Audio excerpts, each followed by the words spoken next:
After the game, we went to a train near the stadium. The police took us to a train. And after we've been in the train and we get out at the central station in Amsterdam, no police, no one to take care of us because they didn't know what is going to happen. And suddenly a lot of people come to attack us. A lot of people, like 100, maybe more, with belts and sticks and rock. And they took everything that they can to beat Israeli and Jews. And a lot of people got hurt and injured. I didn't injured and my son didn't injured. We got lucky.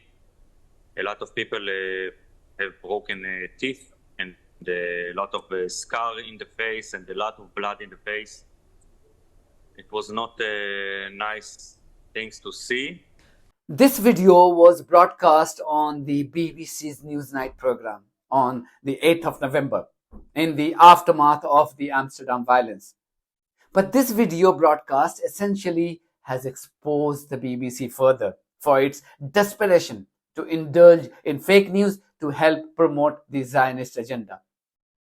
BBC Newsnight in this video interviewed a traumatized Israeli father, as Israelis are the most traumatized people, aren't they? Even after they murdered more than 200,000 innocent and unarmed civilians, including over 100,000 children and babies. And they continue to be traumatized. They're always traumatized. And when they are not killing babies and raping Palestinian hostages, they become football fans. They become supporters of a European football league and then travel to a European city to cause mayhem there. Classic traits of Zionist terrorists. So what do you see in this video that BBC Newsnight proudly broadcast? This shows how BBC desperately provides a platform to a visibly traumatized Israeli sharing his experience and how he was attacked on the night of the Ajax versus Maccabi Tel Aviv match in Amsterdam. To make this traumatized Israelis' claims real, BBC Newsnight also ran visuals of a mob chasing a group of people, implying that indeed Israelis were being chased and brutalized that night. And they were saints, they were the victims, as they always are. Even when they kill hundreds of thousands of innocent civilians, they rape people, they still remain victims. Now, coming back to the BBC broadcast, visuals running in the background are real. Indeed, except the fact that those chasing innocent people and beating them up are racist Israeli thugs who had arrived from Tel Aviv, and the victims were local Dutch people. How do we know this?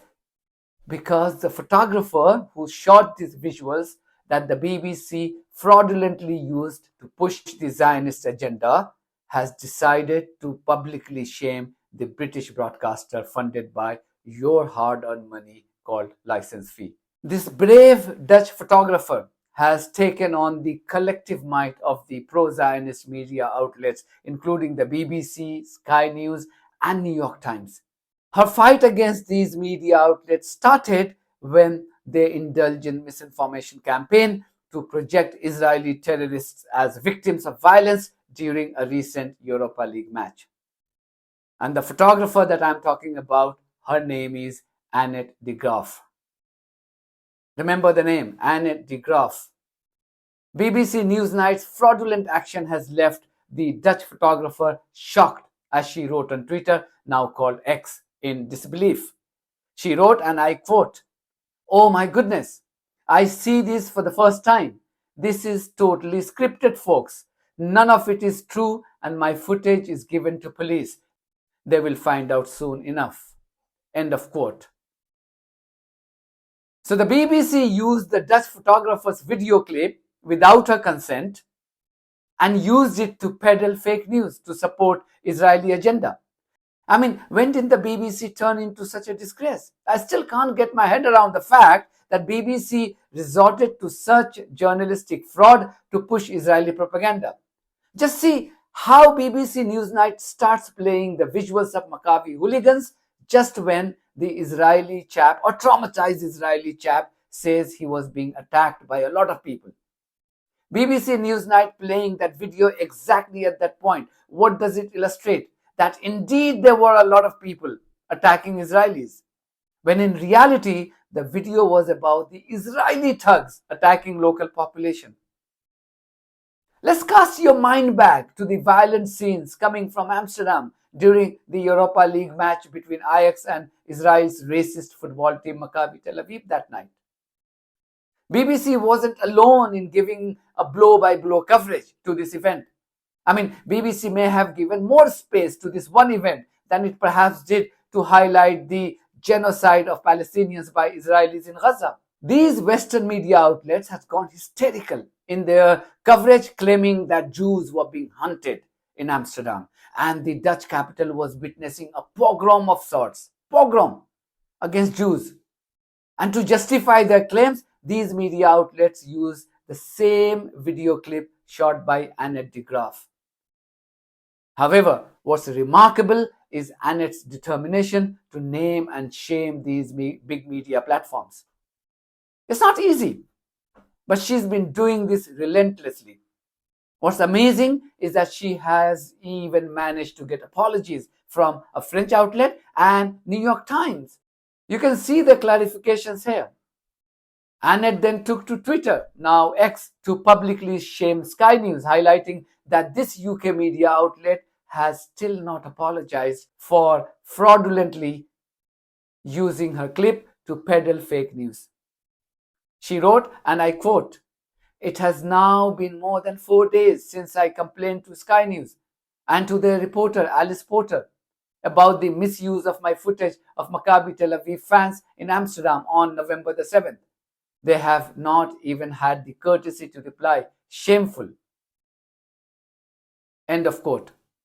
Now, I had done a video you can watch here, how Sky News had first broadcast the only original journalism that it may have done in a long, long time, highlighting how Israelis were indeed criminals. And it was they who had attacked, who had terrorized the local population. But then under pressure, it was forced to delete that video and replace it with an edited video. And in that edited video, it had removed all the references to Israeli crimes. And the reporter who had done that, who had done the honest reporting, was Alice Porter, that this photographer is referring to. Even British professor Mark Owen Jones, who regularly tweets exposing disinformation, wrote on Twitter, highlighting how, as well as BBC, Newsnight, even other American media outlets such as Wall Street Journal and CBS has had maliciously used the same video to spread fake news. He wrote, and I quote, "Incredible really, France 24 point out that WSJ, which is Wall Street Journal, BBC Newsnight and CBS News are still using the footage from Annet De Graaf, claiming it depicts anti-Semitism attacks, when in fact it shows Maccabi Tel Aviv fans chasing and attacking Amsterdam residents." End of quote. As I said in my previous video, what happened in Amsterdam was a disgrace. And this exposed the complicity of both FIFA and UEFA, as both these organizations simply refused to act against the thugs from Maccabi Tel Aviv, despite their thuggery and racist outbursts. Any other teams would have faced stringent actions for such behavior, but not this Israeli club. That's the clout of the genocidal regime over even sporting bodies. Russian clubs were banned as soon as the Ukraine conflict started, but no such actions against Israel and its clubs. Israel's genocidal campaign against Palestinians is kosher, according to these corrupt sporting bodies. So well done, Annet, for your professional integrity and relentless fight in exposing these media outlets. I can tell you from my own experience, this is not easy. But you have done it, so well done.